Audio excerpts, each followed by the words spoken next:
Morning, morning. Wala na akong masabing good. Good. Hindi po nga pinapakalat. Oo, dahil. Ay, binidyohan ko na talaga kanina. Kaya napakalat.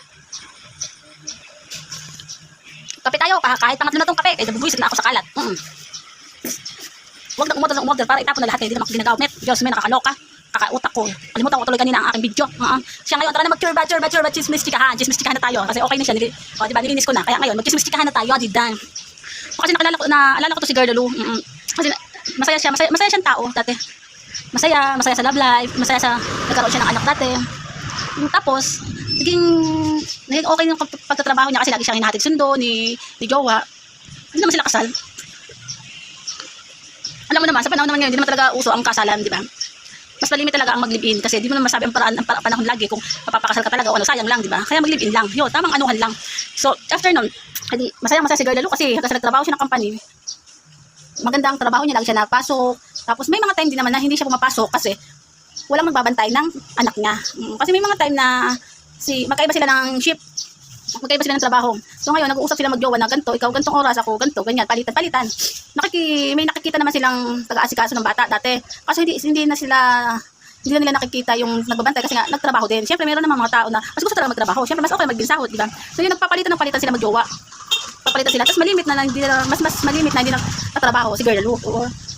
Okay, at least okay naman sa trabaho. Nagpapaalam siya sa kanyang boss na nagbabantay ng anak or masama ang pakiramdam or wala si jowa kaya walang palitan sa pag-aalaga. So, masaya naman ang kanilang relasyon mag-jowa kasi nga nagkaroon sila ng anak, di ba? Sobrang talagang saya niya at least nagkaroon siya. Tapos after nun,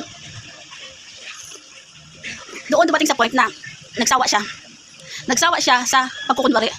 Ayun pala, ang totoo ay ang pagkukunwari ng isang relasyon. Kasi sumama ang kanyang loob na bakit nagkaroon siya ng ganitong asawa o kalibin or jowa, bakit siya pa yung naging tatay ng anak ko, mga ganon, usapang ganon. So dumating sa point na sa tagal-tagal nilang nag-live-in hanggang sa nagkaanak sila, doon pa lang niya nalaman na meron pala talagang asawa yung jowa niya. Mahirap pala sa panahon talaga ngayon na magbasta ng makipagrelasyon. Okay lang na makipagrelasyon, kaya uso naman talaga yung makipaglandian. Pero huwag ka masyadong magpakatanga. Kumbaga yung point doon, gamitin mo lagi ang utak mo. Kasi syempre, dahil may hilig makipagbandi-bandi or labing-labing, pero kailangan mong maigi, yung bilang sarili mo, pag-isipan mo munang maigi, di ba? Ingat-ingat din, ganun.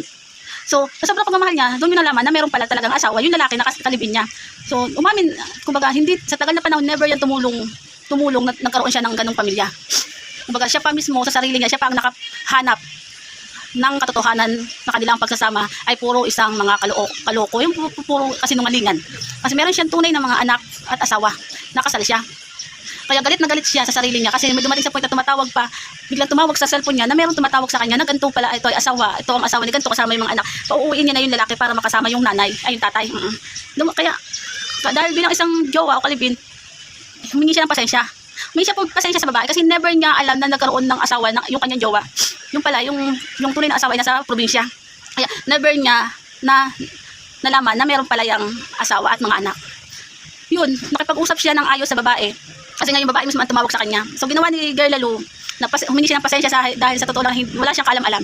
Hindi nga niya alam na kung na siya ay niloloko rin. Kasi nga may mga time na lagi siyang wala sa trabaho, lagi siyang nalilate, alam naman na meron silang anak na isa na kailangan mag-alaga din para siya makapagtrabaho din. Kaso mas mahilig sa labas yung lalaki.